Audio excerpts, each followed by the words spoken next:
a La Trinchera, yo soy Cristian Sobrino y en este episodio donde vamos a estar abrazando el capital, abrazando el civismo, abrazando el nuevo desarrollo económico, nos acompaña el doctor Ramón Barkin III. Tercero.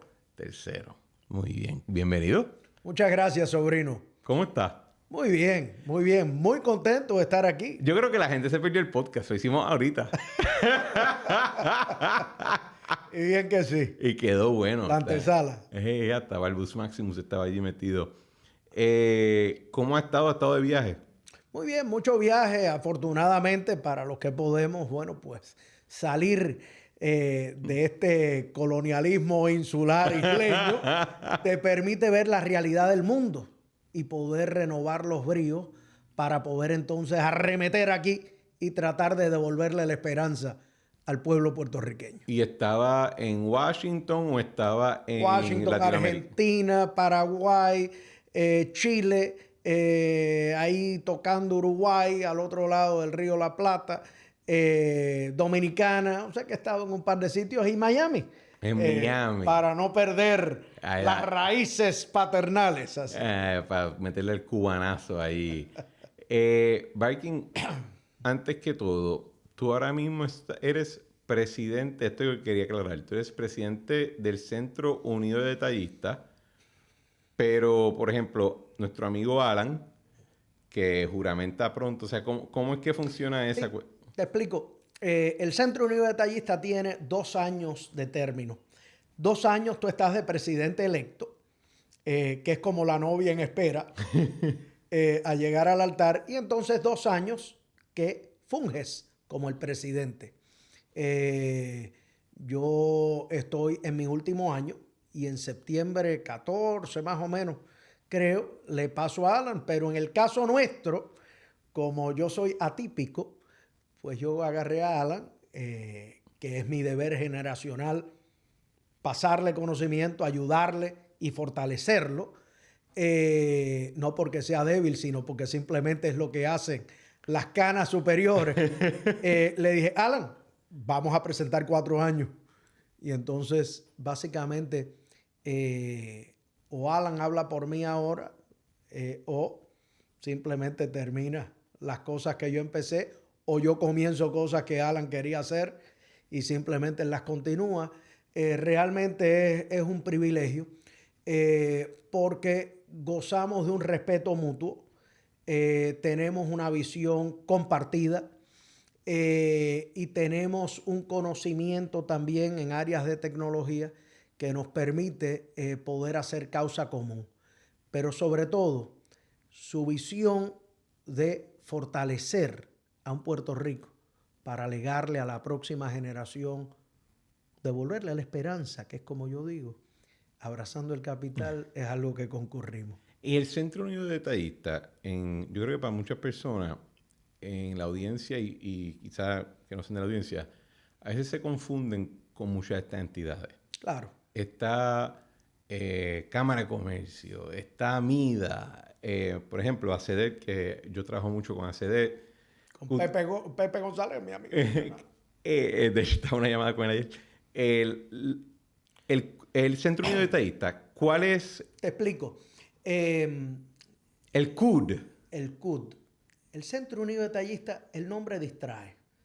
Pero realmente, esta es una organización que tiene nacimiento en la época de la Sociedad de Amigos del País. Sociedad de Amigos del País. Efectivamente. Eso es vaina española. 1800, sí, eso es vaina. Ajá. Y terminan las 2 organizaciones más fuertes de aquella época.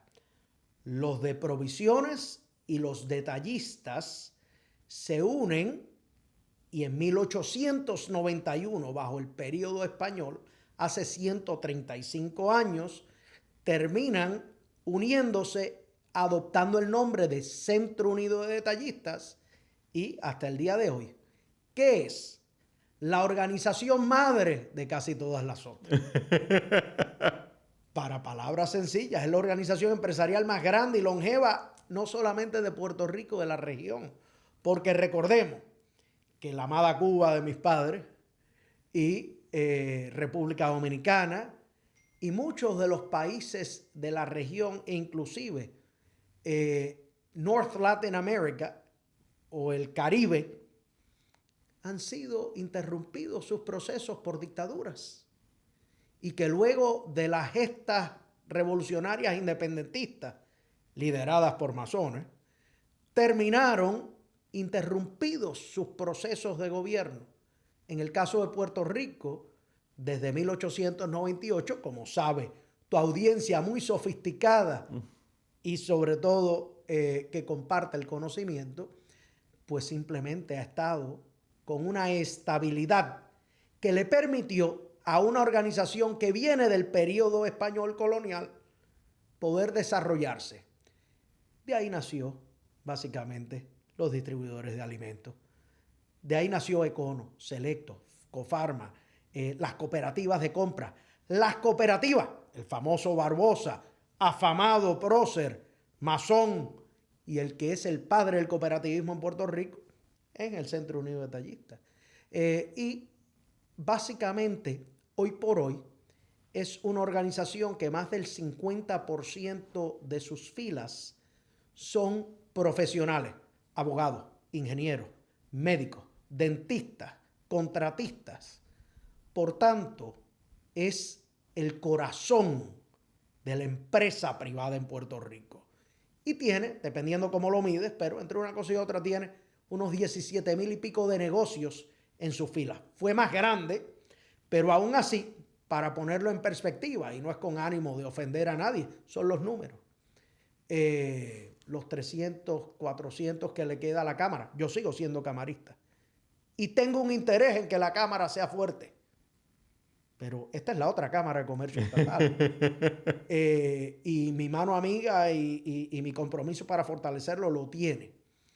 Pero simplemente, pues los números nuestros son muchísimo mayores, ¿no? No sabía que era tan antigua. Sí. Y que tenía ese legado. Yo pensaba honestamente que la Cámara de Comercio, por ejemplo, era la primera. Es centenaria, no tiene tanto como nosotros.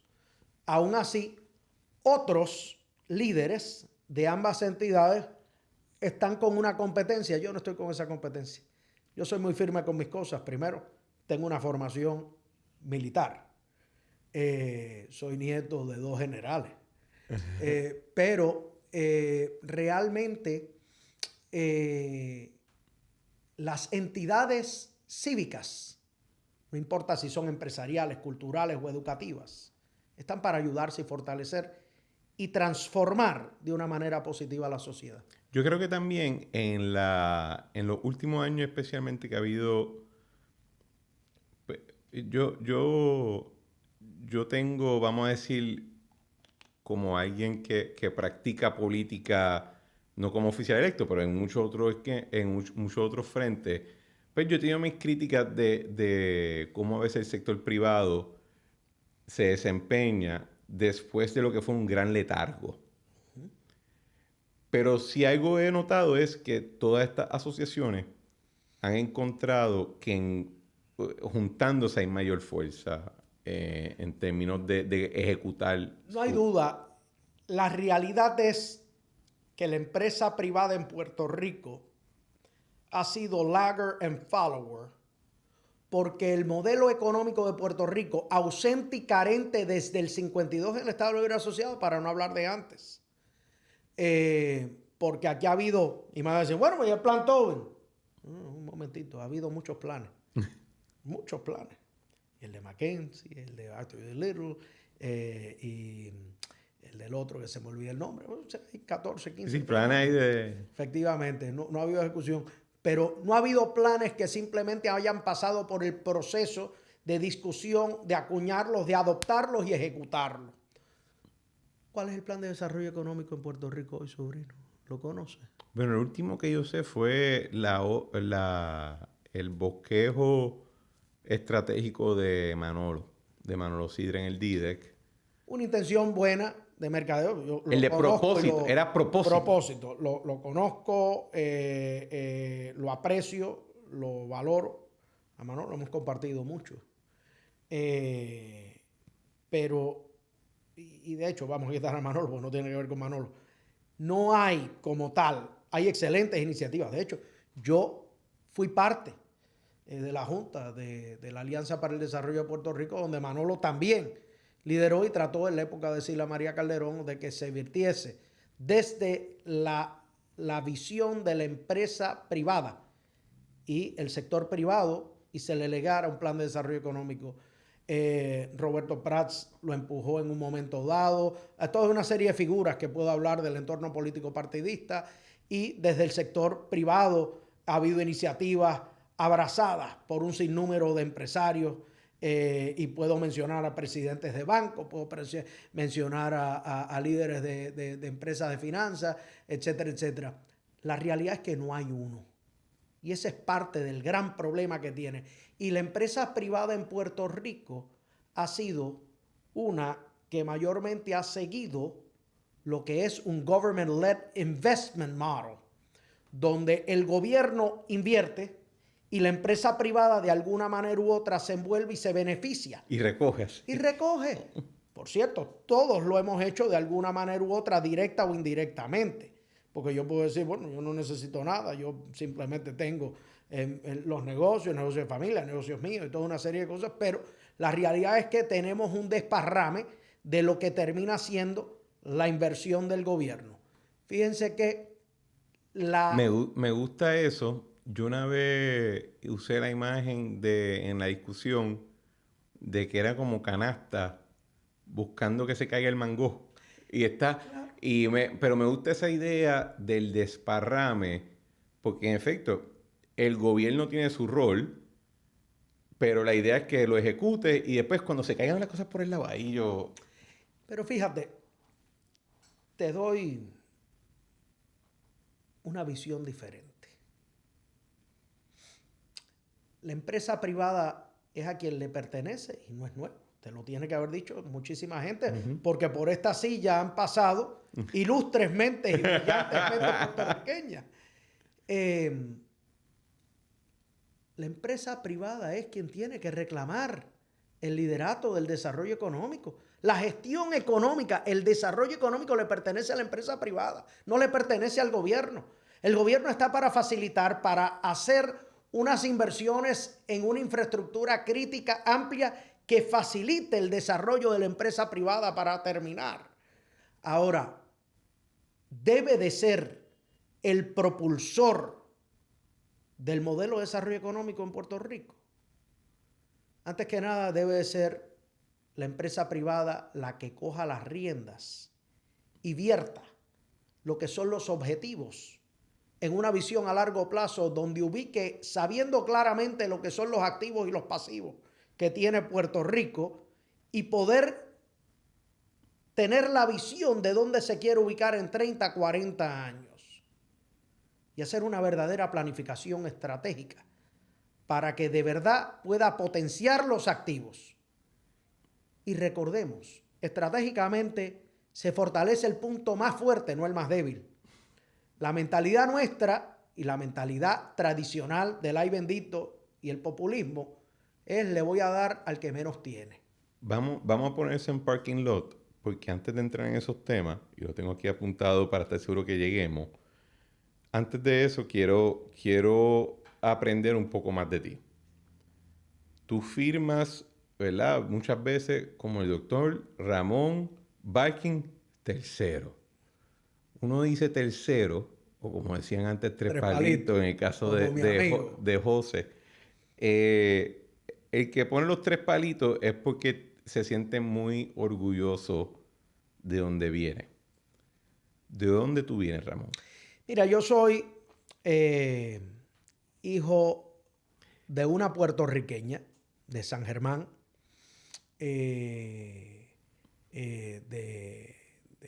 nieto de un mayor general veterano de la Segunda Guerra Mundial y de Corea. ¿Del lado de tu mamá? De un mayor, sí, de un mayor. Y una figura emblemática. Por parte de padre de un cubano exiliado. Un triple doctorado de MIT. Una figura brillante. Lo perdí ahora en mayo 20 a los 83 años. Gracias. que siguiendo a su padre, a mi abuelo, que para algunos era general, para otros era coronel, para otros era embajador, para otros es el último jefe de la Cuba republicana.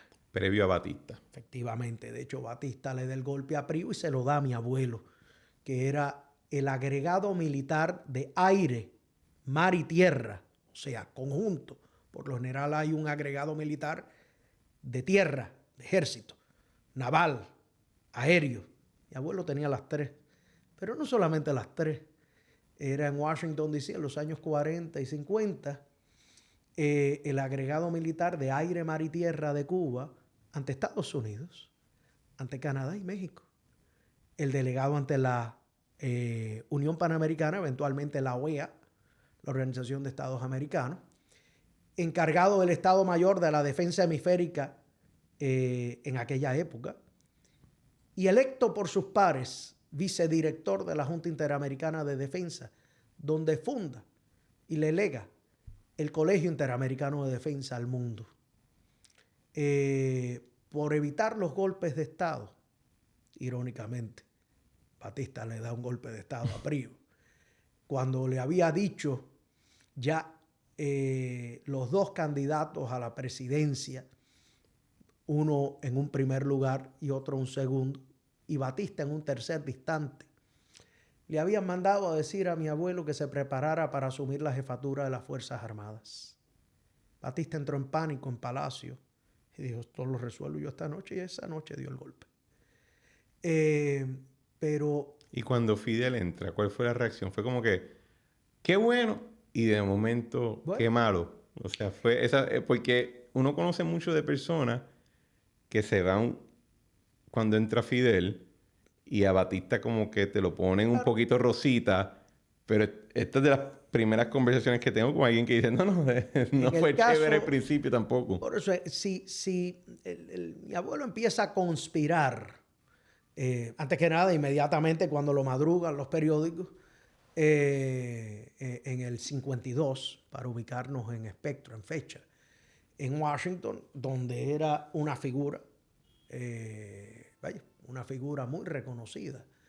Y lo madruga. Yo me imagino que alguien en esa posición, a 90 millas de Florida, pues... No hay duda, no hay duda. Se tienen que llevar bien.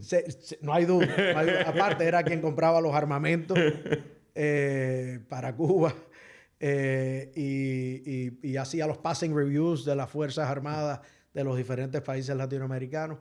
Pero irónicamente, cuando yo digo sus pares, los generales y coroneles, sus pares de las diferentes naciones del hemisferio, Canadá, México, Estados Unidos y ahí hasta Tierra del Fuego, lo eligieron vicedirector.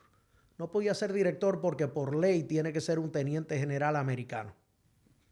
Pero sus pares, primera vez en la historia, eligen vicedirector. Pero él empieza a conspirar, se frustra la conspiración y en el 56 cae preso.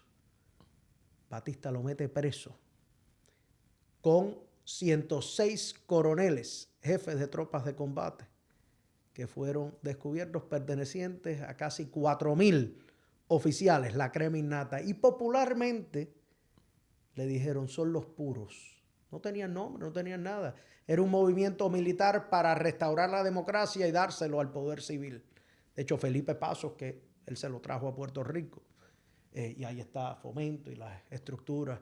Felipe Pasos era el fundador y presidente del Banco Nacional de Cuba, del Banco Nacional de Venezuela también, y el autor intelectual de la Alianza del Progreso, que con un par de amigos, mi abuelo y él, escogieron y recomendaron a Moscoso, para que pongamos la historia en perspectiva.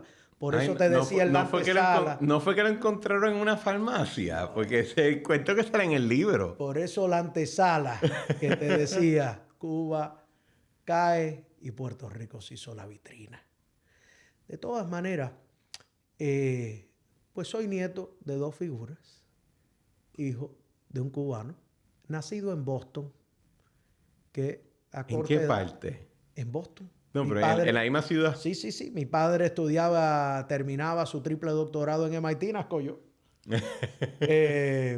Y los primeros años míos fueron en Boston, en Nueva York. Mi padre era un alto ejecutivo de la IBM, que fue quien se lo llevó de Puerto Rico, donde estudió y terminó y conoció a mi madre en el colegio de Agricultura y Artes Mecánicas a principios de los 60. Y Eso era Mayagüez. Mayagüez. La gente Y se mi le olvida abuelo, que Mayagüez era A&M. efectivamente, Un land grant. el ¿verdad? land grant, Sí, el sí. land grant. Mi abuelo, que en historia corta, porque yo sé que quieren hablar de otras cosas, cuando Eisenhower le manda a dar un ultimátum a Batista, tan final como el 27 de diciembre del 58, que tenía que salir de Cuba, sacar a Barquín de Isla de Pinos con sus coroneles para que conformara un gobierno y tratara de suprimir, ganar la guerra civil. La gente se olvida que Cuba estaba en una guerra civil. Y Batista, el 1 de enero del 59, deserta Cuba, se para en las escalinatas del avión y se vira y le dice al general Cantillo, compañero de la escuela de cadetes, el West Point de Cuba, de mi abuelo. Mi abuelo fundó la escuela de guerra, fundó la escuela superior de guerra, dirigió los institutos armados, fue embajador, etcétera, etcétera. El último jefe. Y se vira y le dice, no sueltes a Barquín y a los militares puros. Por eso uno de los libros de mi abuelo es 72 horas trágicas para la democracia el día que Fidel Castro se apoderó de Cuba. Segundo, convoca a la Corte Suprema y que el magistrado Piedra, el presidente de la Corte Suprema, ascienda a la presidencia. Tercero, radiotelefonea a todas las postas militares que la guerra civil ha terminado a confraternizar con los rebeldes. Y mi abuelo, después que los rescatan unos coroneles y comandantes, allá se le dice comandantes a mayores, terminan con aviones militares, invaden, por decirlo así, Isla de Pino, rescatan a mi abuelo y a los coroneles. Mi abuelo coge las riendas de Cuba a finales del día del 1 de enero del 59. El día 2 se reúne la Corte Suprema y le quita la legitimidad a mi abuelo, emitiendo una orden diciendo que la revolución es fuente de derecho, estableciendo el precedente en derecho internacional hasta el día de hoy. Y le dicen que el representante de la revolución, Manuel Urrutia Lleó, asumiera la presidencia. El 3 de enero del 59, luego de que Fidel declara junta militar no, huelga general sí, revolución sí, mi abuelo reconoce a Urrutia como presidente, subordinando, como juran los militares de carrera, subyugarse al poder civil. Y nada, historia larga, corta, querían que fuera secretario de defensa. Fidel trató por todas partes, le decía que él era el primer revolucionario, y es verdad, él es el primero que se le vira a Batista. Pero para que tengan una noción, las Fuerzas Armadas cubanas tenían aproximadamente 50.000 efectivos. Los revolucionarios en su poder mayor no tenían 3.000. La revolución se enfrentaba ante la conspiración de los puros bajo el mando de mi abuelo en el 56, con 4.000 oficiales, jefes de tropas de combate, graduados de las academias militares, la crema innata. Era el militar más pundoroso que tenía Cuba. ¿Tú crees que para las personas que son de descendencia cubana la historia es más viva que para, por ejemplo, nosotros los puertorriqueños? Sí, y fíjate cómo ves el fervor en mí. Primero porque mi familia sí lo vivió, como te diste cuenta, no solamente lo vivió, es la familia y el protagonista que tiene que entregar y acatar la orden de la Corte Suprema para que no hubiera más derramamiento de sangre y acatar lo que decía la Constitución del 40, que los militares están subyugados a los civiles. Pero sí, para nosotros es algo latente, es algo real, es algo hasta el día de hoy. quizás de una manera simplista, lo han puesto y ahora ha resurgido, sobre todo en Puerto Rico, el término comunista. Yo creo que hay que diferenciar entre comunistas, nacionalistas, socialistas, demócratas, liberales, y no me refiero a demócratas partidos, demócratas, sino liberales demócratas, progresistas, fascistas. Ahora se ponen tantos epítetos que la gente se olvida. Pero para mi familia es algo personal. Mi abuelo pudo haber sido dictador 2 veces. Tuvo el poder pleno. ¿Tú crees que se arrepintió en algún momento? Mira, de decir, si hubiese hecho algo diferente. nunca se arrepintió y por eso es que le legó al mundo el Instituto de Formación Democrática y la National Student Pyramid Collection, que como hablábamos yo lidero todavía, que son las organizaciones de educación cívica más grandes del mundo. Y por supuesto las más grandes en Puerto Rico, que hacen que los simulacros electorales estudiantiles y que salen las portadas y por todos los medios diciendo así vota la juventud. Organismos cívicos, no partidistas, no sectarios, cuyo único interés es educar en cuanto a la importancia del voto como elemento capital de la democracia. Mi abuelo era un gran demócrata. Y cuando se exilió en Puerto Rico, luego de haber puesto, que esa historia para otro día, otro podcast del día que Fidel Castro se apoderó de Cuba, y en su otro libro, que se lo terminamos mi padre y yo, los diálogos con Fidel, Raúl, Camilo y el Che, los diálogos inéditos, básicamente él sale a poner orden al cuerpo diplomático en el extranjero en marzo del 59, con sede como cabeza de las embajadas, embajador plenipotenciario y ministro extraordinario en Europa Occidental, con la sede, con la embajada en París y Madrid. Pero nada, así es la historia, se termina exiliando y pidiendo exilio, asilo en Estados Unidos, ya para enero del 60, y el gobierno americano, que todo el mundo sabía que él era el Golden Boy, historia para otro día. Bush padre era uno de los que le cargaba maletines en los 50. Que todo el mundo se acuerda que fue Bush padre. Agencia Central de Inteligencia. Ahí va, por ahí va, la gente se olvida de que, o sea, la gente se recuerda de Bush papá muchas veces porque era presidente. Bush papá no era solamente. Bush papá fue, primero, aparte de un war hero. Héroe de combate, Segunda Guerra Mundial. Sí, director de la CIA. Director de la CIA, pero antes, cuando tuvo interacción con mi abuelo, empezando por Colombia, era cuando mi abuelo era la cabeza de todos esos militares que estaban entrenando para evitar golpes de Estado, que era su plan. Razón por la cual le dan en el 1955, de las manos de Nixon y Eisenhower, le dan la Legión de Mérito con grado de comandante, medalla que está en la American Military Academy en el lobby todavía. Pero nada, la historia es larga. ¿Y cómo llegamos a...? Llegamos a Puerto Rico. Llegan a Puerto Rico. Y funda escuelas y universidades e instituciones. De ahí es que viene la... American Military Academy se funda en el poblado El Rosario, en la trifrontera entre San Germán, Hormigueros y Mayagüez. Se funda bajo Caribbean Military Academy en el 1961, luego del fracaso de Bahía de Cochino, donde mi padre era veterano, y luego de que el gobierno americano intentara por muchas vías de que él fuera la cabeza militar, mi abuelo, y él le dijese, no, está destinada al fracaso, porque militarmente no tenía posibilidad. No tenía pie ni cabeza. Efectivamente. Y no le hicieron caso. No. De hecho, él le recomendó al coronel Martín Elena, que había sido parte del grupo de los puros, de su conspiración, de él siendo la cabeza y el líder de la conspiración y demás. Pero termina en Puerto Rico.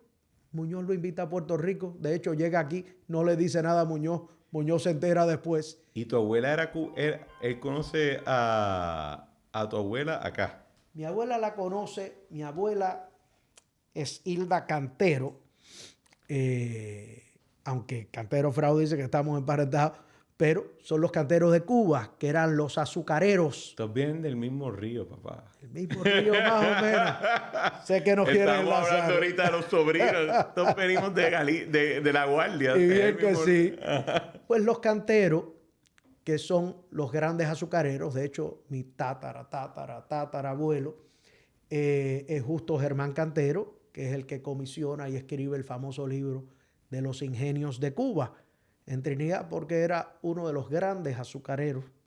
Para algunos era el principal. Sí, tu abuela era en cubana. Trinidad. Okay. Y mi abuela era cubana, era una niña cubana muy bonita, y se casaron tan pronto terminó la escuela de cadetes, que era el West Point de Cuba, e hicieron, como ya has escuchado, embajadas juntos, palacios juntos, prisión juntos. Mi abuelo estuvo preso luego de un Consejo Supremo de Guerra, donde se generó el cierre de las academias militares en Cuba y el vacío de poder que permitió a una revolución, luego del desembarco del Granma, consolidar y poder llegar acá. Pero nada, en conclusión, aquí estoy yo, nacido en Boston. Termino viniendo para Puerto Rico con mi madre. Mis padres se divorcian y yo vengo para acá con mi madre a finales de los años 70. La American Military Academy tenía varios campuses, varios recintos, y yo termino marchando. Y nada, terminé mis años en Puerto Rico. Me fui de nuevo a Boston, a Washington, a Boston. Mi padre, que manejó la IBM en Asia desde Hong Kong hasta el 80, luego regresó a Washington, se convirtió en una de las figuras también de mayor influencia. La división que abría los países y los grandes contratos gubernamentales era la división de Public Affairs. Hoy le dicen Public Affairs a Relaciones Públicas, aquella época era otra cosa. La que abría naciones era esa división, y él la fundó y la dirigió. ¿Y el doctorado tuyo en qué era? Yo tengo varios doctorados. Yo tengo 2 en gerencia, uno en informática. Tengo uno en cristiandad, que poca gente lo sabe, o sea que tengo 3. Algunos me achacan uno en masonería. Hay alguien que me dio uno. Tengo otro honorario. Así que... ¿Y dónde fue el primero? Tengo varios. Mira, yo hice varios bachilleratos en Brandeis University, Universidad Hebrea. Jangué allí. Pues Brandeis, que la conoce, que no era para los que iban a janguear, pero bueno. Brandeis era, cuando yo estaba ya, la universidad número 1 de investigación, Research University. Era para los estofones. Yo no fui a Research. Tú fuiste a buscar hebreas, muchachas hebreas. Yo fui a Rompa. Pero nada, vaya, yo terminé en Brandeis, luego seguí. Cuando iba a hacer los doctorados en política exterior, que se suponía que me fuera para yo creo que esa es tu pasión. Nueva York. Esa es mi pasión. Vaya, y es lo que he escrito, he hablado. Hablas del tema... es la verdad. Veo la sangre en tu cráneo. Es la verdad. Yo empecé a hacer un curso, un programa especial. De hecho, sé que estudiaste en BC. Yo llegué a dirigir la organización consolidada de todas las organizaciones de las universidades de Boston latinas. En BC se llama OLA. Bueno, nosotros teníamos ahora, pero entonces la consolidada era como una federación que era en todas. O sea que yo me pasaba en todas. Y empecé a estudiar la maestría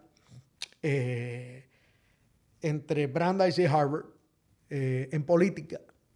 Y allí tenía varios padrinos, entre ellos un gran profesor que había sido forjador de la política exterior israelita.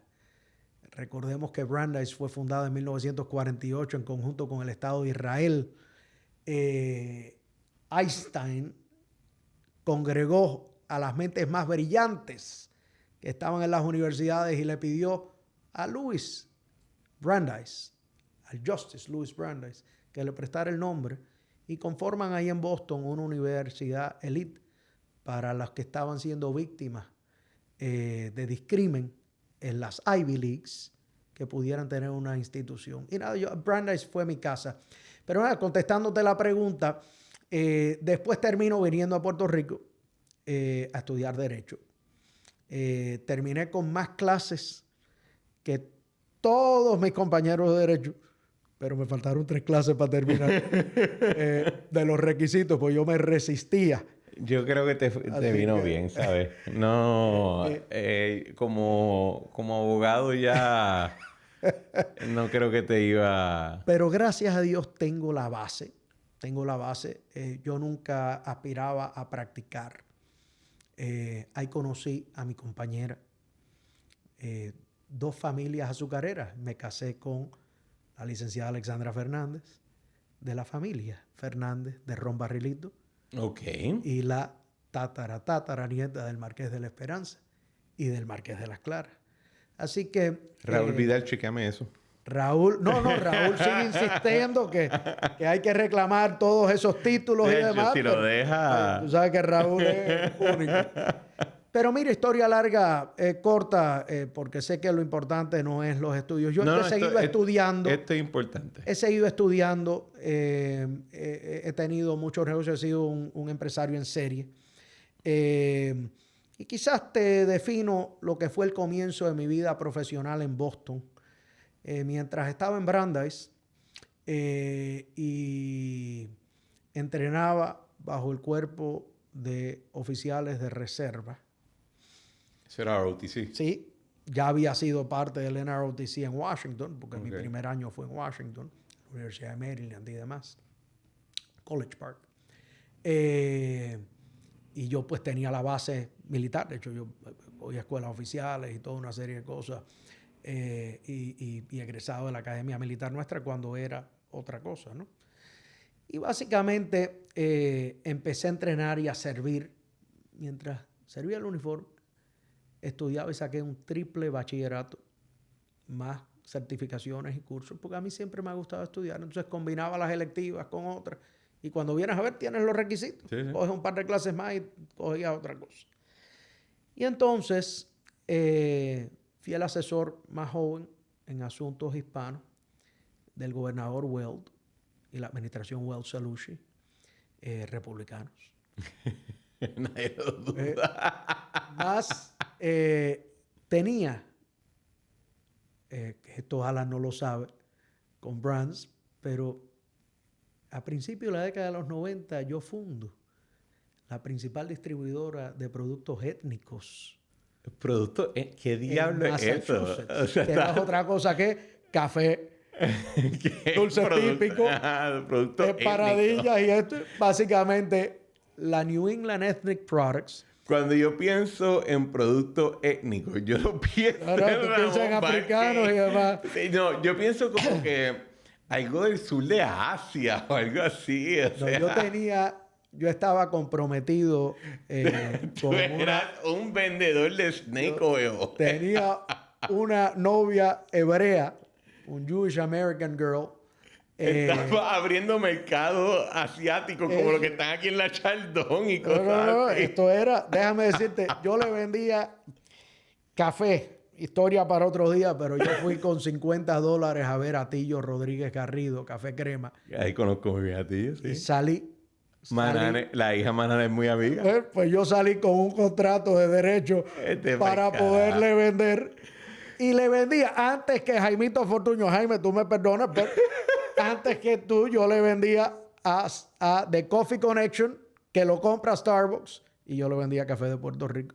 Te estoy hablando de 1992, 93. Y yo tenía en un momento dado, cuando me regreso Puerto Rico en el 97, tenía más productos en los supermercados que Goya. Me gusta. De buscón a comerciante a doctor. Esa es la ruta. A los 19 años te puedo decir con orgullo que con $50 en el bolsillo. En tierra extraña. Es verdad, alguna gente conocía. Para los cubanos yo seguía siendo barquín. Pero en tierra extraña, en 10 meses, yo vendí más de $1 millón. Una pregunta, porque yo vi un post, un video tuyo, y quiero usar esto de transición Sí. a los próximos A los temas. temas importantes. Esto es importante, chicos. En ningún otro de los programas que tú has ido te dejan hablar de estas cosas, ¿verdad que no? Vamos a cogerlo como dice Jack el Destripador, por parte. En términos, yo vi un video tuyo y alguien puso, no, porque este negocio de él fracasó y quebró. Y yo digo, para mí eso fue algo, cuando vi ese comentario dije, es que los comerciantes quiebran muchas cosas. Triunfan y fracasan porque se atreven, porque tienen el tesón de enfrentar el mañana. Y porque si tú juegas suficientes veces la máquina, pues quizás no te dieron 3, una se te fue al 0, pero hay una que cubre esa y más con la ganancia, ¿verdad? Y esa era la parte que yo decía, alguien que estudia tanto, que hizo todos estos bachilleratos y eso, típicamente los académicos son risk adverse, es lo que dicen en buen castellano. Y yo sigo siendo, en gran parte, académico. Yo tengo más de 200 artículos, capítulos, libros, ensayos y demás. Yo fui editor en jefe de Computer World en español. ¿De dónde te salió esa parte de ser arriesgado? A los 19 años... Antes que nada, ser hijo de un exiliado cubano. Buconearle café a alguien a los 19 años, eso es arriesgado. Ser hijo de un exiliado cubano es siempre tener hambre. Es siempre tener hambre. Pero aparte, uno nace con ciertas características, con ciertos atributos, con ciertos elementos. Hay otros que se desarrollan en el camino. Y yo he sido un empresario en serie. Por cierto, déjame atender. No sé cuál fue el video, pero te puedo decir que de todos los negocios, que he tenido aciertos y desaciertos, por supuesto, pero uno que me hicieron fraude y mi esposa me dijo, lo cierras y lo trancas y lo pones en quiebra. Y yo soy el único huevón que fui al banco, hice un cheque, escribí la cantidad completa, fui a Estrella, al bufete de Alberto, y la puse en liquidación después del... Te habían robado el negocio, obviamente. Claro. Y llegué a subirlo. Lo cogí en $300,000 y lo tenía en varios millones de dólares. Pero aparte, tiré a la pérdida 1.7 millones que me debían a mí. Ese es mi único fracaso oficial como empresario en serie. Fuera de eso, por supuesto, todos los días me equivoco. Todos los días tengo inversiones, gestiones, transacciones. Sin embargo, por cierto, ese era el negocio más grande en 19 países en las cajas registradoras. Y era la cabeza de NCR y de todos los supermercados en todas estas islitas cerca. ¿Qué tipo de negocio era? Puntos de venta. Aunque la maquinita, el POS. No, la caja registradora donde te la escanea, caja como tal. donde tú pones. Vale. ¿Y qué pasó? Que a quienes le compré y puse a 2 tíos experimentados, uno ex jefe del IBM en la región, pues yo era el inversionista, y al otro ex jefe de la ITT, los puse a los 80 años a correr el negocio. Y claro, yo a vender y a empujar y demás, pero era como una inversión. Lo elevamos, controlamos, dominamos. Mi objetivo era poder ir detrás de lo que era Evertech y poder consolidar en 5 años 25 millones ¿Qué año y era poderla vender. ¿Qué año era esto? Estamos hablando como el 2010. O sea que Evertech, el spin-off había sido hace poco. O sea, tú estabas yendo... Yo estaba muy claro y me hice un experto del negocio. Por cierto, en el interín tenía otros negocios. O sea, ese no era mi único negocio. Es que a mí me chocó tanto esa cuestión. Y para mí fue emblemático de que en Puerto Rico el gringo no le tiene miedo a quebrar. Claro. Quiebra 10 veces. Efectivamente. Y después cuando en el 11 da el paro dice... Éxito total y rotundo. El Puerto Rico, nosotros le tenemos... Y yo creo que esto es una vaina española. Mira, hay una cuestión también Están buscando, papá. que es, bueno, lo hablaba hace como 10 o 15 minutos. La empresa privada en Puerto Rico es tímida. Ujú. Es tímida. Y claro, entre ellos yo tengo muchos tíos, muchas familias, suegros, que le dieron golpetazos enormes. Las fortunas grandes que había en Puerto Rico invertían en compañías públicas, que eran quienes, los bancos en Puerto Rico. ¿Ves? O sea, compañías traded, publicly traded companies. 2, real estate. Ujú. Y bonos triple exentos. Y todos se fueron para el caramba. Tú estuviste en nuestra querida Junta de Supervisión, que sé que será tema que me tocará, pero básicamente Si tú quieres. el programa de ajuste estructural, y yo sí tengo escrito, estudiado, y una de las empresas de la familia nuestra en Washington, eso era lo que hacía, programas estructurales de ajuste económico en países del mundo y tercermundistas y antiguos países satélites soviéticos. Pero en Puerto Rico, el capital luego de los golpes es tímido. Sí. No se arroja. Claro, te estoy estereotipando. Hay gente que son la excepción. Sí, pero el estereotipo es...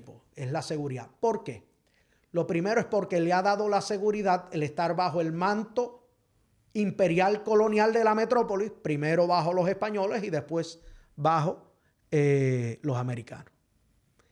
En mi caso, cuando no sepa, te voy a decir no sé. Lo estudio y te devuelvo la contestación. Pero afortunadamente, para los que ya pasamos 50 y hemos seguido estudiando y escribiendo y desarrollando, pues vaya, podemos hablar de casi todo. Y en esa nota vamos a coger una pausa comercial y regresamos ahora. Este episodio de La Trinchera es presentado por La Tigre. Sabemos que los códigos de vestimenta en los espacios profesionales se han puesto algo casual, pero no podemos olvidar que una imagen bien curada puede aportar a nuestro progreso profesional. Detrás de La Tigre se encuentra un selecto grupo de expertos en moda y estilo personal que te ayudarán a elaborar una imagen que cuente tu historia de éxito. Con opciones de ropa a la medida y al detalle de origen italiano para él y colecciones de Europa para ella, La Tigre es moda para una nueva generación que aprecia el valor que una imagen de progreso puede aportar a nuestras vidas. En mi caso, para mí siempre ha sido importante portar piezas a la medida de La Tigre, dadas mis comparecencias públicas y en los medios. Y ustedes que me han visto en los periódicos o en televisión, saben muy bien que mis chaquetas, mis camisas, mis pantalones y mis corbatas de La Tigre me hacen lucir muy monarca. Visiten la boutique de La Tigre, ubicada en Ciudadela, en Santurce, o síganlos en Instagram en Shop La Tigre. La Tigre es un estilo en función de progreso y auspiciador de este programa. Y de regreso. Ok. Mr. Barkin. Dr. Barkin. Yo tengo aquí, ante mí, 4 columnas que escribiste en El Vocero. Son desde diciembre del 2024 hasta hace un mes, 15 de noviembre. Y hay algunas cosas que yo encuentro bien interesantes en el sentido de que vienen de desarrollo, el tema de desarrollo económico, obviamente un tema que a mí me gusta mucho y en el área legal es a lo que yo me dedico en términos de la práctica corporativa. Pero hay vamos a decir, unos blind spots que quiero aclarar. Por ejemplo, ahorita cuando estamos hablando al principio del programa, estaba hablando del plan de desarrollo económico. Yo soy alguien que dice, búscame el plan de desarrollo económico donde aparecía Facebook o donde aparecía Nvidia o donde aparecía, qué sé yo, Amazon o lo que quiera, ¿verdad? Todas estas cosas son cosas que surgieron sin que nadie le dijera, monta esto. Yo pienso que un gran error que hemos hecho acá desde el punto de vista de desarrollo comercial es decir, necesitamos que haya un plan para yo poder apuntar ese plan para saber qué hacer. Es medio laissez-faire, pero yo creo que el plan, la idea de tener un plan es como 7 pasos después del nivel que nosotros estamos? Mira, necesitas un plan. La planificación estratégica es esencial. Y tú tienes que definir lo que es la visión, la misión, los objetivos, la estrategia o las acciones estratégicas. Y después pues tienes que adaptarlo, o sea, por supuesto ejecutar, pero adaptar las métricas y monitorear. Pero tú tienes que de alguna manera u otra definir lo que es esa visión y esa misión y esos objetivos. Y aquí es donde estamos gran parte carentes. Para poder definir lo que es la misión, la visión y los objetivos de cualquier cosa, un negocio, el desarrollo de un territorio, a veces a mí vas a tratar siempre de no cogerme con la cuestión de país. O sea, no, esto es un territorio. Y cualquier cosa es una nación cultural. Pero no me vengas con la cuestión de nación-estado porque no lo es. Así que tenemos que tener cuidado. El país sigue siendo Estados Unidos. No se trata si me gusta o no. Es lo que es. Ahora, sea un territorio, un municipio, una islita, un barrio, tienes que de alguna manera u otra establecer esa visión, esa misión, esos objetivos, identificando bien lo que son los activos y pasivos y cuáles son los atributos. Los factores de producción a nivel general son tierra, capital, mano de obra, empresarismo. Y desde que Peter Drucker acuñó en 1954 lo que es knowledge o la gestión del conocimiento, pues se acuña el knowledge worker, que en sí es lo que acuña, el conocimiento pasa a ser un factor adicional de producción. En el caso de Puerto Rico tienes que identificarlo bien. Yo entiendo lo que me dices, por supuesto. Tiene que haber cierta amplitud para la creatividad.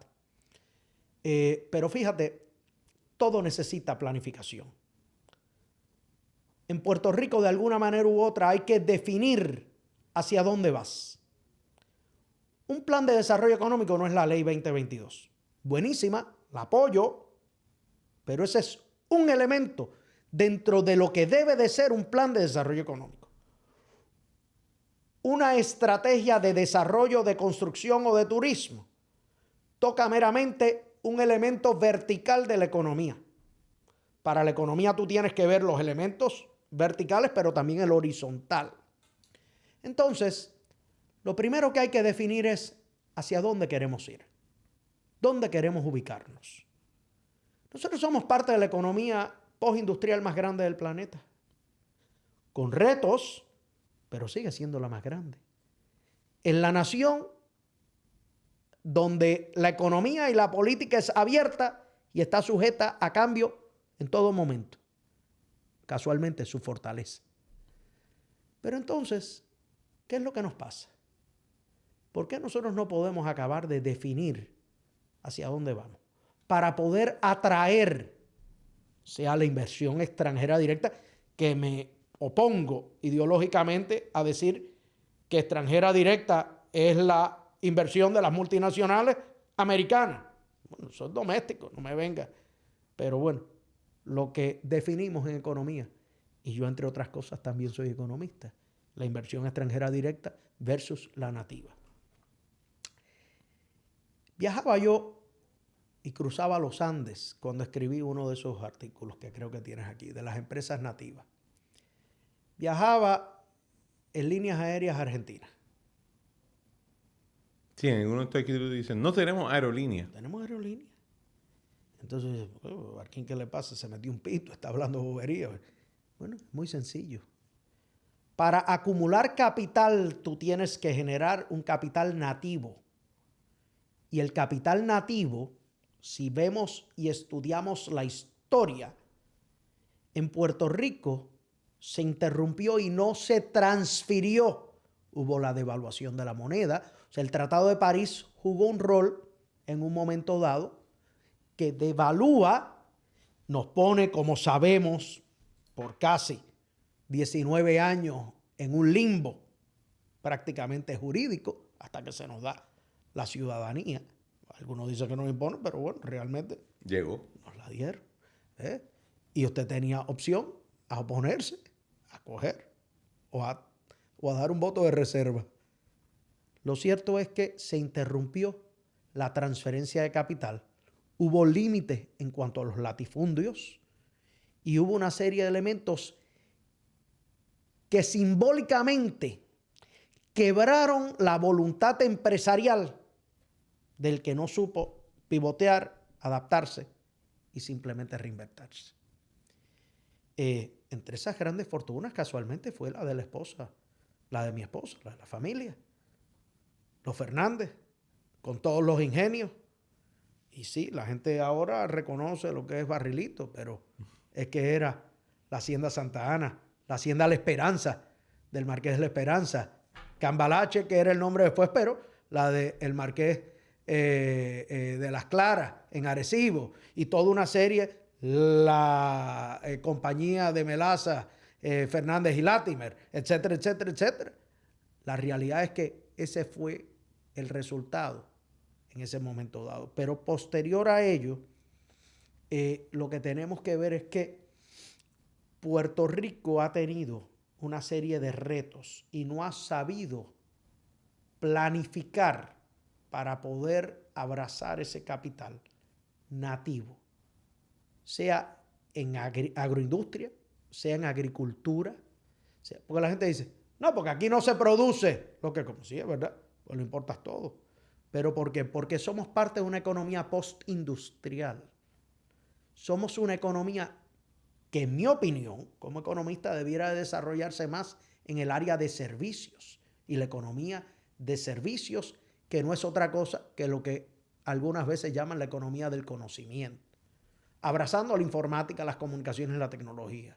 Pero aún así tú tienes que tener una producción agrícola que en el caso nuestro debe ser agroindustrial. Mira, me es más barato importar los aguacates y el guineo y el plátano de otro sitio. Perfecto. La pregunta es, ahora lo tienes, ¿qué vas a hacer con él? Agroindustria. Mass production, los derivados, y entonces envasas, empacas, satisfaces las necesidades de tu producción. Pero tienes entonces una industria nativa. El capital de ese tipo es el que tú logras acumular. Las navieras, las líneas aéreas, la telefónica. Por supuesto, yo apoyo mejor que nadie la privatización. En la empresa privada se hace mejor. Esa es la realidad. Porque busca la eficiencia y efectividad para beneficio de la rentabilidad de un inversionista. Y no hay nada malo con ello. Pero tienes que buscar aumentar la productividad local. No es posible que olvidemos que 95% casi de los negocios en Puerto Rico son pequeños y medianos, sobre todo micro, pequeños empresarios. Ahí es donde se genera el empleo, el sustento o el alimento para esas familias, el sostén de esas familias y la acumulación de capital que le permite el upward mobility en la sociedad. En una época era unirse al ejército. Pero recuérdese. Y después fue estar en la telefónica, en acueducto, en la autoridad. Oh, qué bueno. Sobrino, por eso yo te admiro.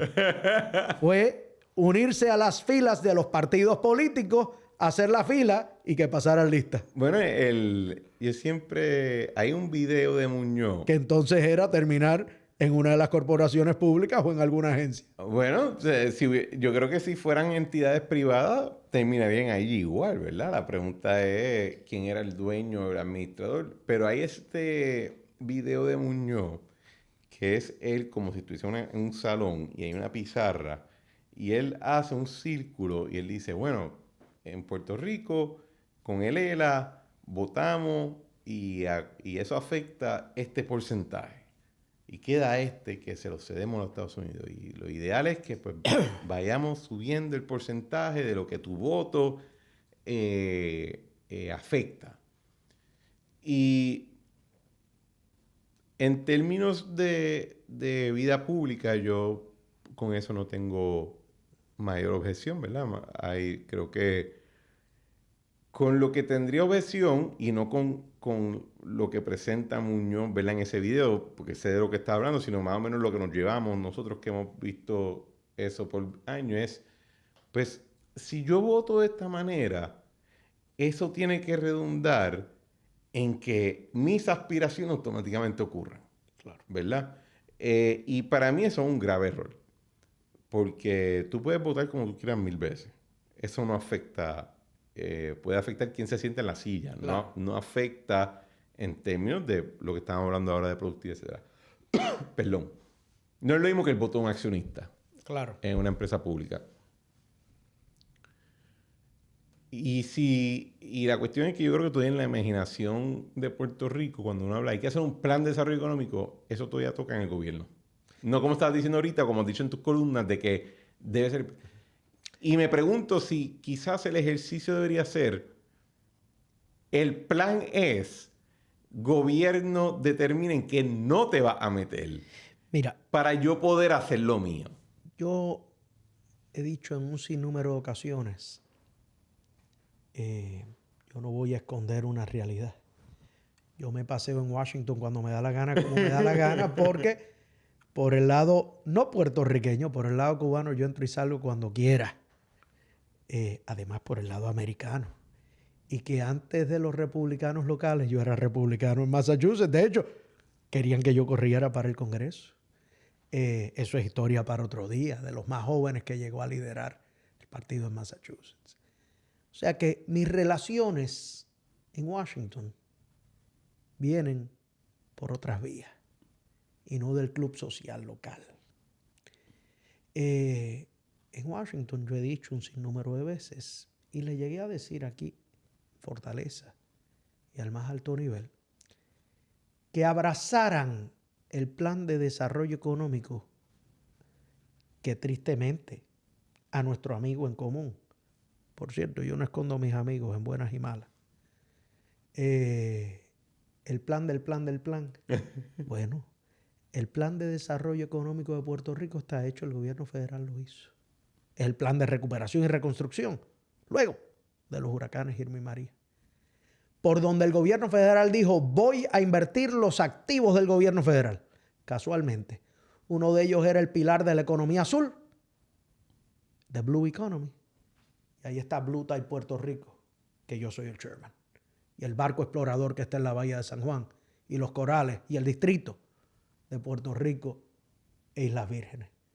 Entre ellos está el fortalecer la economía del tercer sector, y ahí está el Recovery Innovation Coordinator and Center of Excellence, bajo el IFD, el Instituto de Formación Democrática, que es la primera y única incubadora y aceleradora de las sin fines de lucro, 501c3, para el Caribe estadounidense, que yo la fundé y la dirijo. $5 millones, es el primer centro de excelencia fuera de Estados Unidos continentales. Y te puedo seguir mencionando. El plan está hecho, pero lo tienen que hacer suyo. Y le he dicho a varios secretarios y a varios, le he dicho, señores, está ahí. Adáptenlo, porque ha pasado un tiempo, el mundo es otro, pero ¿qué están esperando? Entonces, te lo ato a la pregunta que me hiciste. Y me apena que quizás no te estoy contestando algunas veces tus preguntas porque como académico estoy hablando mucho. Fíjate, está atado a la industria nativa. Lo primero, pero Barquín, tú le estás diciendo que no a las industriales, y al nearshoring y reshoring y a las multinacionales. No, ni tampoco a la inversión extranjera directa, ni al decreto 60 a los 2022, ni ninguna de las cosas que se hicieron. Que por cierto, no, Puerto Rico no nos lo están vendiendo. Lo que pasa es que el capital local es tímido y no se atrevía a hacer lo que había que hacer. Y entonces que vas a resentir al que vino. Y se atrevió y apostó a nosotros cuando estábamos en quiebra. Y que se nos olvida que el gobierno sí estaba en quiebra. Y quizás era fácil decir, caray, de la empresa privada, si está en quiebra es el gobierno. Sí, nos impacta a todos. Pero eso incluye a los municipios que no quieren ver la realidad. Ahora, nosotros tenemos que ver para desarrollar capacidad local y aumentar la productividad. Uno de mis libros, casualmente fue el resultado de la tesis del segundo doctorado en gerencia, es Gestión del Conocimiento como catalítico para el desarrollo económico. La cultura está probada que es un vehículo de potenciar el desarrollo económico o de obstaculizarlo. Y hay grandes teorías. Ahí viene Patrick Moynihan, que fue senador, pero que la gente se olvida. Fue embajador en las Naciones Unidas. Carlos Alberto Montaner, gran amigo y parte de conspiraciones lideradas por la familia. André Oppenheimer, ¿lo conocí? Claro que sí. El caballo. Y escribió mucho sobre mi abuelo. Ese es un caballo. Sí. Y el hijo de Álvaro Vargas Llosa, que quería con Carlos Alberto grabar para hacer una película sobre el viejo. De todas maneras, lo que iba es, el plan está allí. Adáptalo, hazlo. Identifica dónde quieres estar, pero sé realista en cuanto a las capacidades. La realidad es que Puerto Rico se ha despoblado. ¿Pero se ha despoblado por qué? Por la falta de esperanza. Porque huracanes han pasado por aquí muchas veces y han hecho grandes impactos en lo que es la vida cotidiana. Pero el tesón y el empuje era muy diferente cuando el cheque no te lo escribía meramente el gobierno. Y me perdonan, con respeto lo digo, el mantengo no quebraba la iniciativa privada. ¿Tú crees que el mantengo, entre comillas, porque cada vez que me traen el tema yo cojo una foto del fanguito y yo le enseño y digo, aquí está el fanguito, hay un fondo federal, mucha iniciativa, obviamente con sarcasmo, ¿verdad? Y si quitamos el mantengo, hay muchos negocios, incluidos algunos del CUD, que quiebran el día después. Claro. Lo mismo que pasó con la cantidad... Hay cuponeros con Telcel y hay cuponeros con Mercedes. Por supuesto. Recuerda, varios elementos me tocas que son importantes. Uno, la economía de segunda o la economía informal en Puerto Rico es más grande y más fuerte que la formal.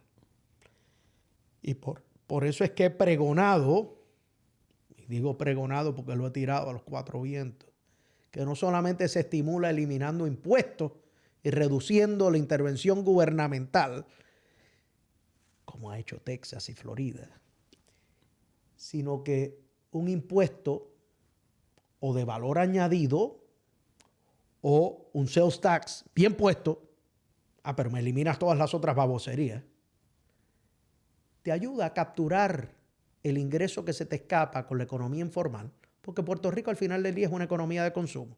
Es un government-led investment model, que estoy en contra, y una economía de consumo, que capturas en el punto de venta directamente cuando consumes. Y vas a nivelar la carga contributiva, porque entonces esa es la contribución que pones. Que la tengo alta, sí, la tengo alta, pero entonces no tienes contribución de ingresos, no tienes contribución a la propiedad, no tienes contribución, mueble o inventario o cualquiera de los disparates. ¿Qué vas a hacer con las agencias y con...? Las voy a repensar, las voy a consolidar, las voy a reinventar y voy a buscar eficiencia, efectividad por vía de las comunicaciones, la informática, la tecnología, para aumentar rentabilidad.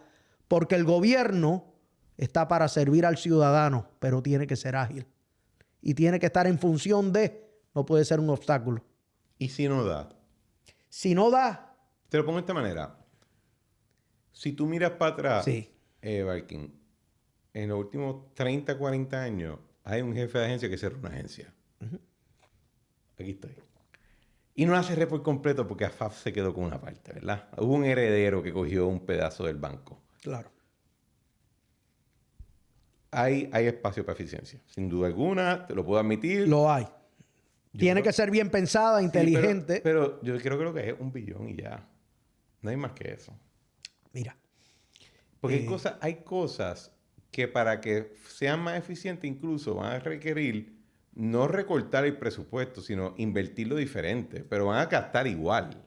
No, lo que pasa es, y aquí hay que tener cuidado, pues empiezan los epítetos ideológicos y esto y lo otro, y hay que tener cuidado. El anarquista es tanto de derecha como de izquierda, igual que el populista, tanto de izquierda como de derecha. Por eso hay que tener cuidado con los términos y con las libertades y con toda una serie de cosas. Amén por eso. Sí, yo soy conservador, punto. El resto, sí. Se negocia. Estamos en la misma escuela. Claro, entonces. pero que tenemos que tener conscientes lo siguiente, sobrino, mira. El desperdicio, y ahora está de moda.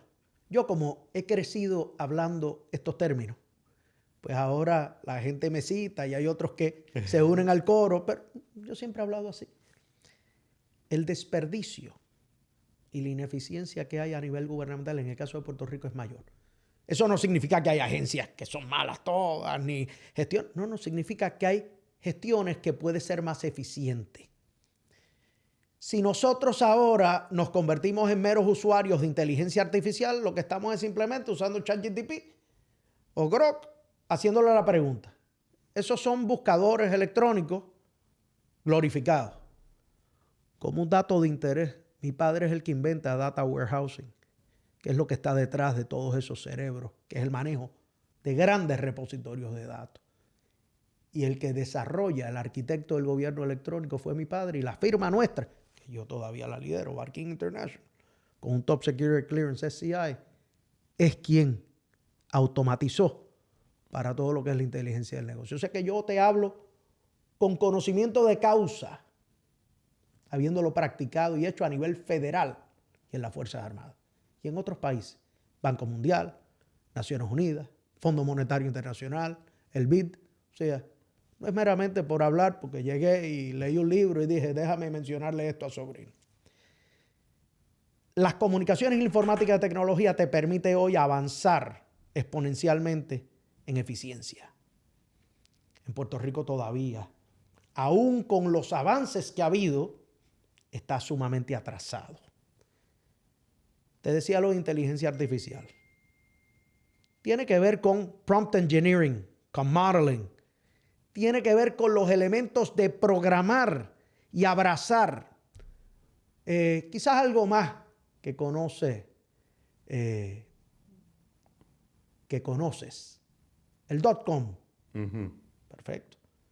Pero era la transformación del brick and mortar a lo que era la economía digital.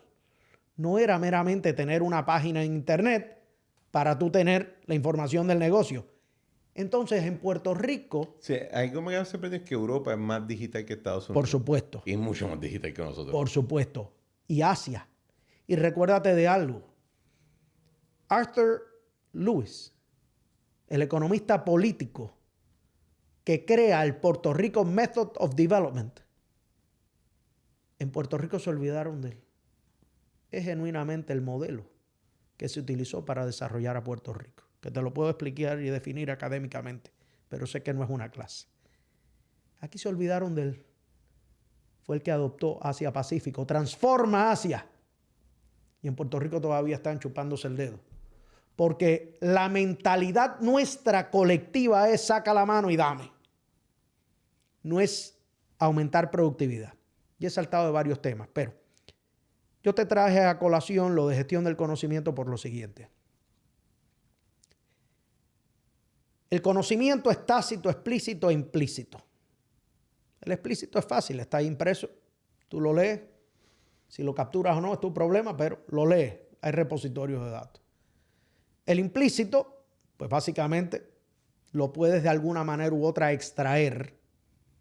Pero el tácito se da meramente en conversaciones, en pareo, en sombra.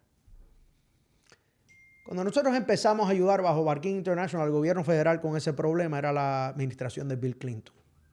Okay. Y habían identificado... De boba. Efectivamente. Habían identificado que el reto número uno que tenían era la transferencia de conocimiento de la generación que se retiraba para la nueva. No tenían suficiente. No había manera de capturarlo. Y otro día te hablo cómo lo atacamos. El asunto es que en Puerto Rico el conocimiento no se captura. No se dan las condiciones para compartirse. Y no te estoy hablando de grupos que hay que lo están haciendo y que lo están haciendo bien. Te estoy diciendo colectivamente. No es una cultura donde se valora la meritocracia, el conocimiento y simplemente se adopta. Entonces... Te creo, el último episodio del podcast fue con Manolo Pietrantoni y estaba hablando de cómo en los 80 en el BGF dijeron, necesitamos bufetes que puedan hacer trabajo de deuda, de finanzas, etc. Y se dieron la tarea de crear ese cadre. Entonces yo mirando ahora, llegamos en la quiebra, no en la quiebra, porque ya Puerto Rico, aparte de la autoridad energética, Puerto Rico lleva fuera la quiebra hasta el 22. Claro, el plan de ajuste certificado. Ajá. Pero en términos de emitir deuda, quizás quedamos 8 individuos que estuvieron en un escritorio y yo no era... O sea, yo llego bien tarde, hice una emisión, unos GDP Notes y pues todo lo demás fue trabajando en términos de la reestructuración. Pero queda quizá Amanda Videoch en PMA, Magda Borders en McConnell y todos los demás están así. Eduardo Arias está retirado. O sea, quedamos 8 quizás todavía practicando. Y la cuestión es que pues el día que nosotros estamos fuera, pues nada más están los de afuera. Y en Puerto Rico, yo creo que la parte de esa cuestión del brain drain, no es brain drain, es que literalmente no se da la transferencia, entonces pues se olvidan cosas. No se da. Pero sí tienes un brain drain porque se están yendo mentes privilegiadas o siguiendo a sus hijos, en el caso de una generación mayor, o esos jóvenes profesionales que encuentran que no tienen futuro. Recuerda que el futuro no solamente es el trabajo que tienen ellos, es la facilidad de vivir, los servicios de salud, educación, la seguridad. Hay toda una serie de elementos. Ease of doing business, but also ease of the civic entourage. Toda sociedad es una conversación entre los muertos, los vivos y los por nacer. Y nosotros no hemos quedado solamente con los vivos. Y hemos perdido los 2 pedazos de la conversación. Claro. Ahora, si tienes gestión del conocimiento y aumentas la productividad, por tanto, aumentas la eficiencia y la efectividad, que el método primario para hacerlo es abrazando las comunicaciones y la informática de tecnología, las TICs. Aumentas a nivel organizacional y colectivamente elevas la jurisdicción. Cuando mi padre manejaba la IBM en Asia, Lee Kuan Yew se entrevistó con él. De hecho, mi padre jugaba tenis con el hijo. ¿Cuántos años tenía ya el viejo? Mi padre. No, el tenía unos años. Te estoy hablando a 76 al 80. Okay. Pero irónicamente, IBM es quien pone la plata, la pone mi padre. El Instituto de Tecnología, los institutos de tecnología, el indio, el de Singapur, el Taiwán, es mi padre quien lo financia, emulando MIT, donde hizo su triple doctorado, donde yo después hice. Sí, cogía los chavos de IBM y montaba un MIT en cada lado. E IBM oficialmente no podía hacer negocio con las dictaduras. Casualmente, por eso es que se crea en América Latina GBM. ¿Qué carajo? Hoy sigue siendo que era un partner en vez de IBM directo. Pero Lee Kuan Yew lo que él le dice es: abraza las comunicaciones y la informática. A raíz de una conversación, y se hace a través de la universidad. Y transformó. Cuando mi padre se fue Computer Asia y la versión de Time Asia, yo tengo esa portada en algún lado, en una de mis oficinas de Atorrey. En esencia le dedicó la portada y le dijo: Asia loses its biggest asset. Lo transformó la región. Puerto Rico, mi padre estudió aquí. Fue aquí en el Colegio de Mayagüez donde conoció a mi madre. Fue aquí donde hizo sus grados de ingeniería, sus 2 grados de ingeniería, su maestría y después se va para MIT. ¿Cuánto talento no ha generado Puerto Rico y se ha ido de aquí? Y simplemente están regados por el mundo. Entonces el brain drain, que es lo que te iba a decir, se van y se ubican como estamos viendo en la Florida Central algunos, porque ahí va mucha masa, pero en Lake Nona va mucho médico y va mucho profesional de informática. Y se ubican en Harris County, Texas, y se ubican al norte, algunos en Miami. Entonces, Puerto Rico está perdiendo un talento excepcional para transferir conocimiento. Y te lo ato a lo que me estabas diciendo, me estabas preguntando. Por eso tiene que haber una planificación estratégica para ver dónde te ubicas. Tienes que buscar un nicho en dónde te ubicas en el mundo. Porque no puedes decir, bueno, yo voy a producir aguacates también. Bueno, qué caramba. Bueno, hay gente que eso es lo que dicen. Tenemos que reemplazar el 100% de lo que comemos. Good luck, buddy. O sea... Y entonces Puerto Rico, que no es desmereciendo a la agricultura. Yo no desmerezco la agricultura. Yo lo que digo es que si va a funcionar, pues good luck. Pero yo no creo que... O sea, la competencia es masiva. Claro, pero ¿cómo tú aumentas las posibilidades de éxito? O sea... Pero es que yo nunca... Esa es la cuestión. O sea, yo nunca he crecido más allá de una orquídea o una palma en el jardín. Pues, si de momento a mí me hacen secretario de Agricultura, yo no voy a saber igual. O sea, voy a tener el título, pero no voy a saber. Entonces, pregúntale a nuestro amigo y exalumno del American, a Josué. Bueno, Josué, yo creo que dentro de todo, cuando estuvo en el departamento... Trató de hacer lo mejor posible. Creo que se enfocó en la parte que él conoce, que es finanzas. Efectivamente. Pero él no iba a crecer el huevo. Él no iba a crecer en nada. los decretos, en los incentivos, en financiamiento. Pero yo ahí es que voy en la parte y yo digo, mano, creo que todavía incluso se suena demasiado top-down.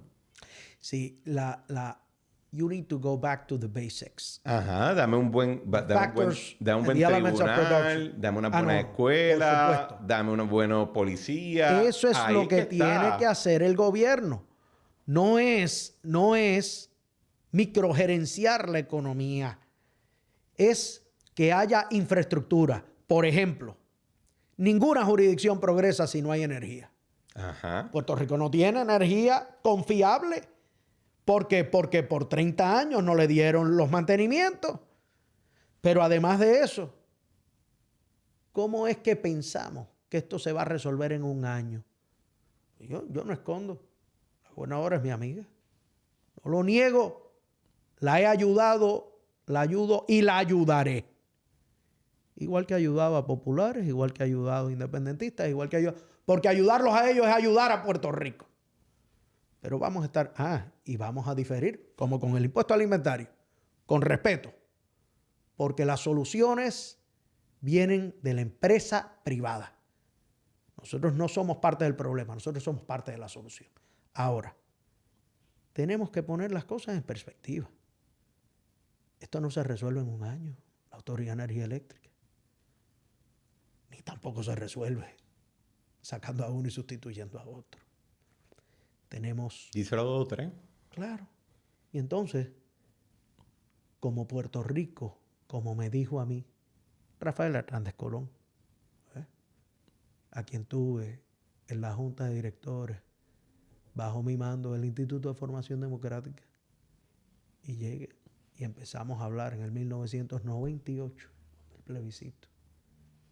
Y yo le contesto y le digo, don Rafael, Puerto Rico es anárquico. Y de ahí vino otra conversación que dejo para otro día. Pero como Puerto Rico está anárquico, o sea, nadie lo logra gobernar o ensillar, para ponerlo en palabras mundanas y populares, pues simplemente con una facilidad quitan gobierno, claro, en las urnas, pero lo quitan. Sí, pero ahí es que va mi cuestión de que quizá el consenso no es en qué hacer, sino en qué no hacer. Sí. Ahí yo creo que está pero necesitas un plan. Sí, pero el plan debe ser no voy a hacer esto, ahora les toca a ustedes. Ahora, Porque yo siento todavía, Viking, que demasiado empresario... Oye, y como siempre digo, amo a los empresarios, son mis clientes, guío mi carro gracias a ellos. Dios los bendiga.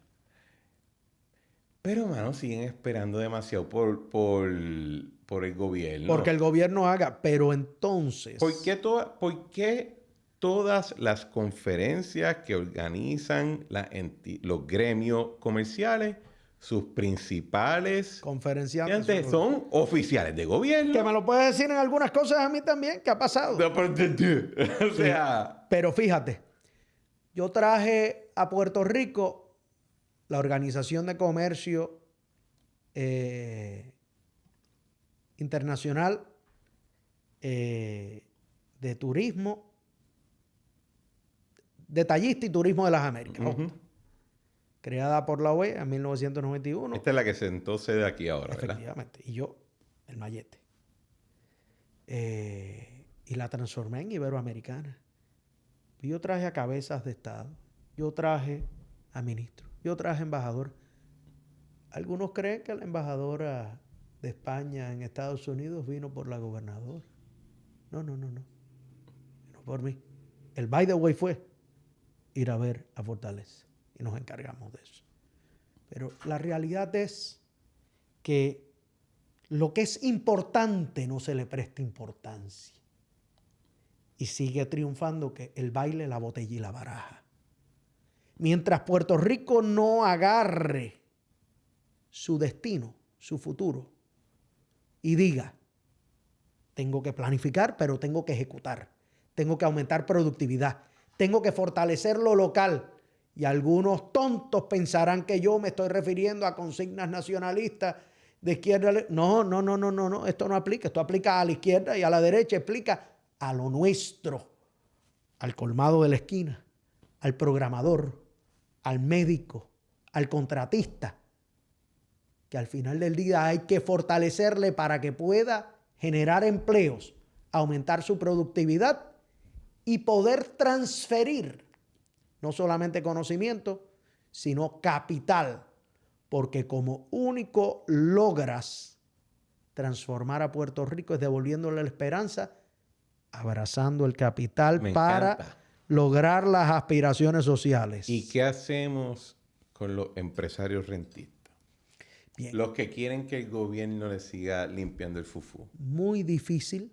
¿Qué hacemos con ellos? ¿Los aplastamos? Muy difícil, muy difícil. Esa es una realidad. Eso es parte del clientelismo corporativo. No es donde único lo hay.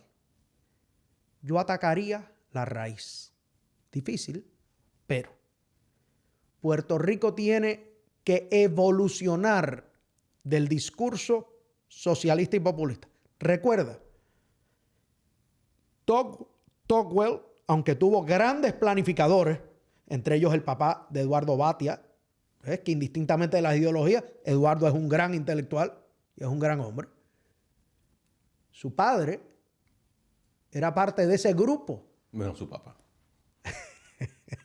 Eduardo, pues, cosas buenas, cosas malas. Eduardo era parte de ese grupo que casualmente fundan por aquí cerca a Commonwealth y fundan una serie de instituciones, pero eran los tecnócratas, economistas, planificadores y demás que vienen con el dinero federal para fortalecer y transformar a Puerto Rico.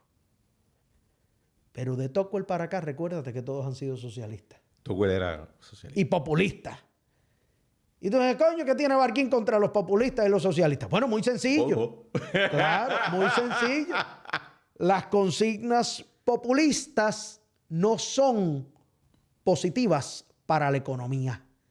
No son buenas. Lo que aparenta ser bueno para el pueblo en un momento dado, al final del día le muerde. ¿Por qué? Porque no es lo que yo quiero oír.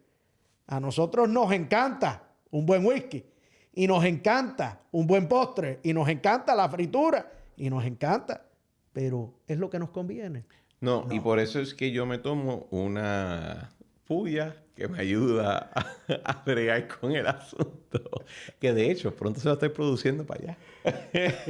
Gracias a los auspicios de Sebastián o de Manolo, quien sea, pero... No, mira, Puerto Rico necesita una transformación cultural. Pero los rentistas, ¿qué hacemos con ellos?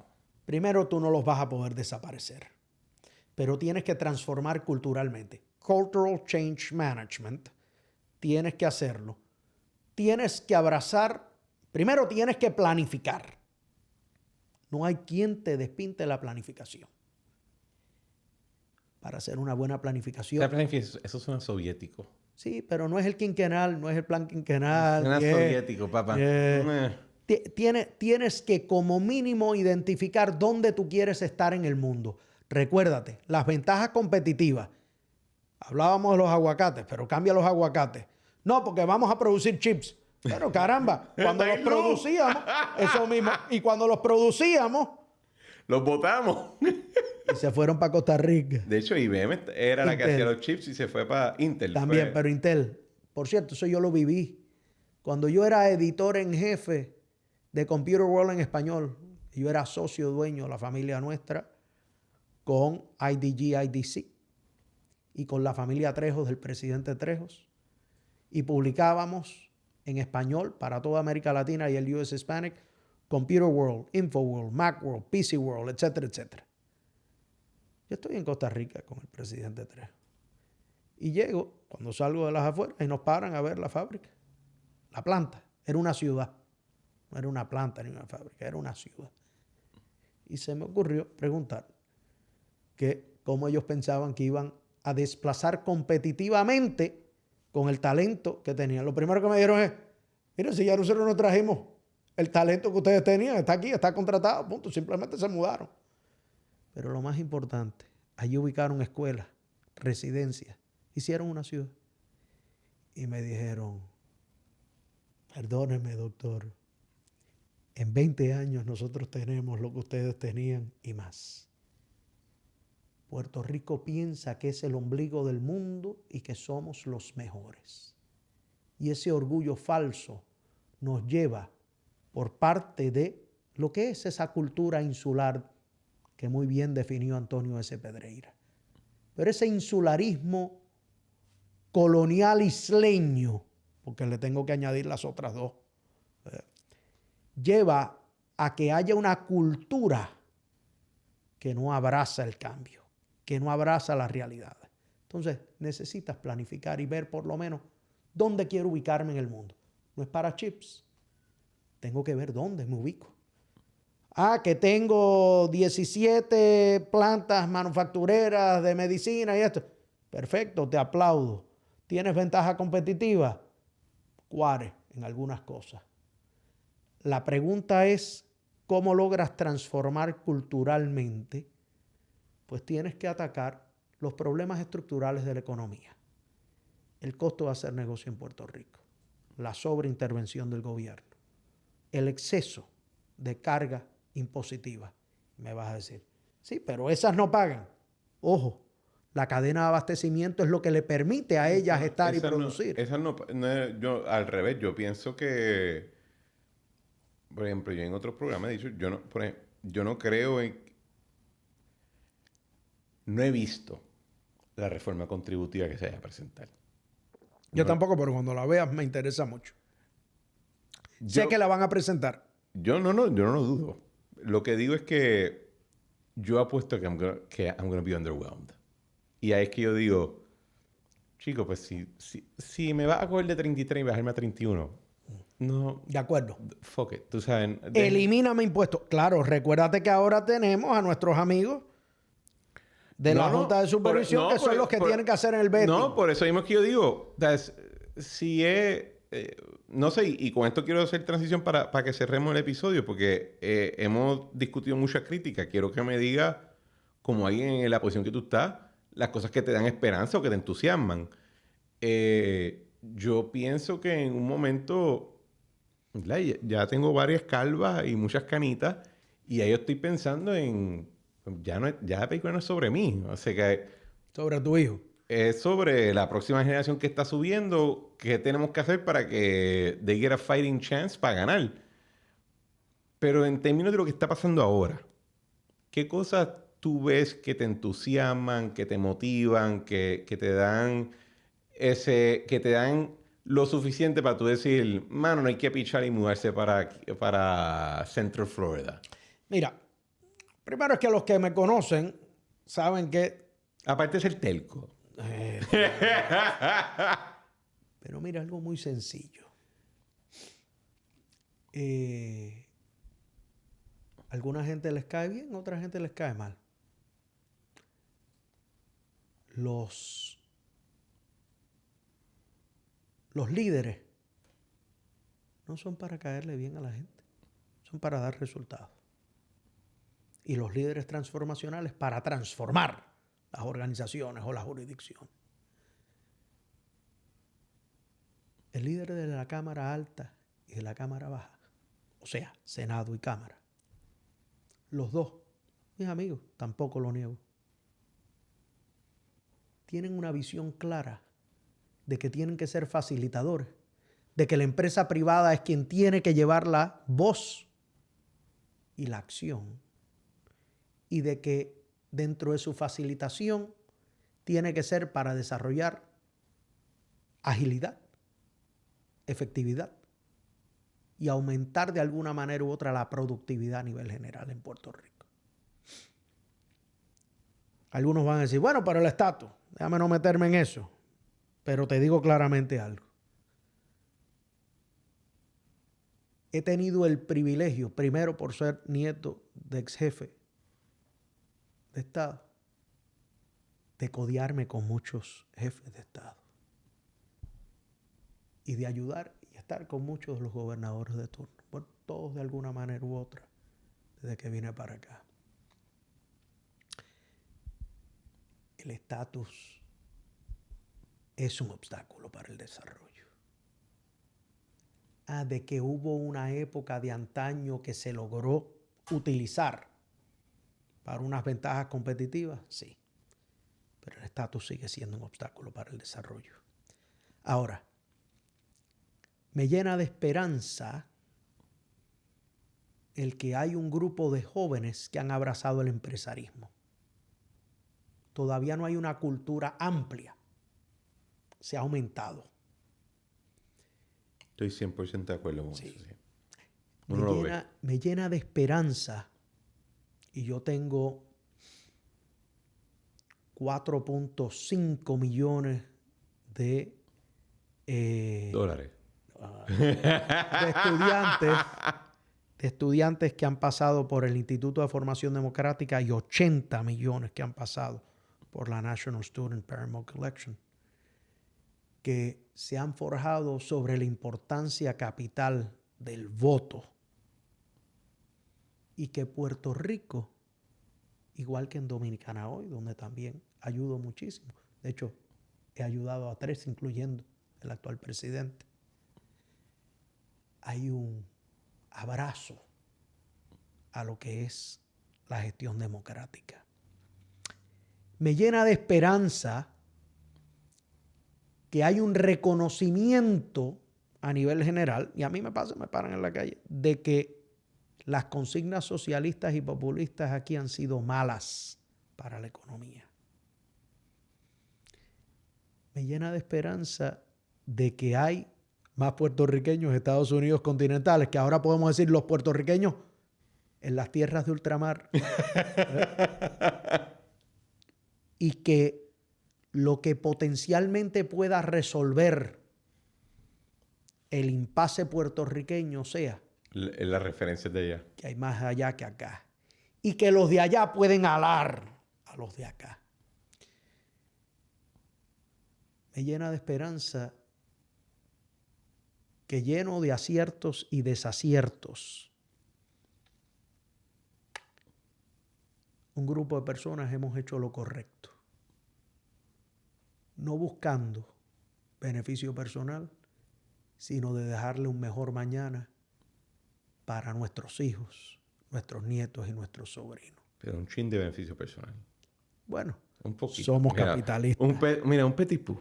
Somos capitalistas. Pero no, mira, en mi caso, yo he cogido y he aceptado toda una serie de retos, incluyendo el Centro Unido, en un obstáculo para poder mantener mis cosas y demás. Ahí no pagan. Entiendo lo que tú dices, que tienes una vida redondeada en donde tienes tus negocios, pero le dedicas tiempo a cosas comunes y cívicas. El objetivo mío y lo que me quede de vida a los 54 años es dejar un mejor mañana. Donde estoy todavía en Washington, D.C., donde estoy todavía en Dominicana, donde estoy todavía en Miami, donde estoy todavía en Puerto Rico. En todas las organizaciones de la familia, las mías individuales, las que heredé, las que he continuado, en todas estoy al mando en la junta. Yo no se lo delegué a nadie. Poco sueño, mucho trabajo. Al final del día, sobrino,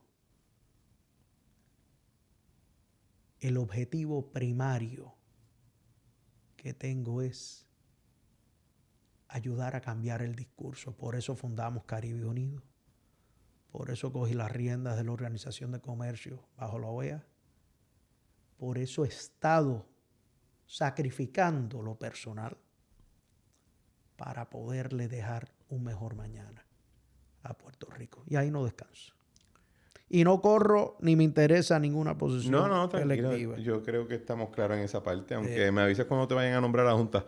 Viking, gracias por venir al programa.